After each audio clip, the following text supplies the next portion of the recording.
You wanted to see me. Sophomore year, I used to sit in this back row and secretly watch you. I counted the number of times you'd smile at me, and I'd die on days that you didn't. I miss this place so much. It's where we fell in love, where I could say things with music when words just weren't enough. And I need to tell you something that I don't know how to say.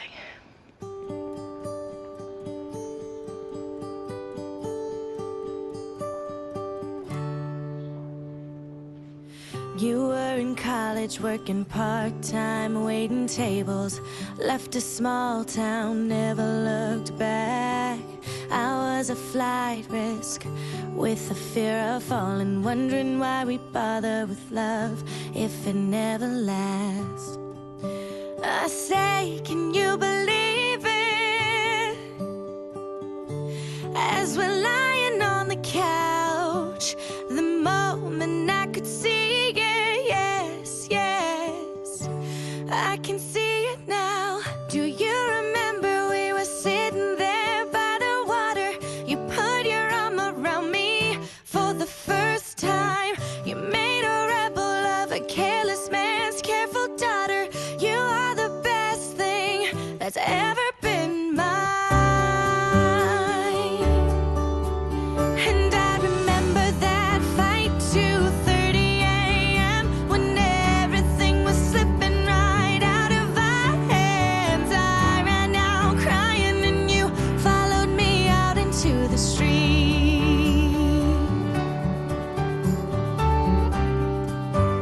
Then you took me by surprise. You said, I'll never leave you alone. You said, I remember how we felt sitting by the water. She is the best thing that's ever been mine. Whoa. You made a rebel of a careless man's careful daughter. You are the best thing that's ever been mine. Do you believe it? We're gonna make it now. And I can see it. I can see it now. Well, sad songs make me really sad, and I don't want to be sad. I haven't been a good girlfriend to you. I can't come home on the weekends and pretend that things are the way they were, because they aren't. And I don't want to be like all of those other long-distance relationships that, hang in there for a few months and then break up when someone eventually cheats or things get weird. I would never cheat on you. I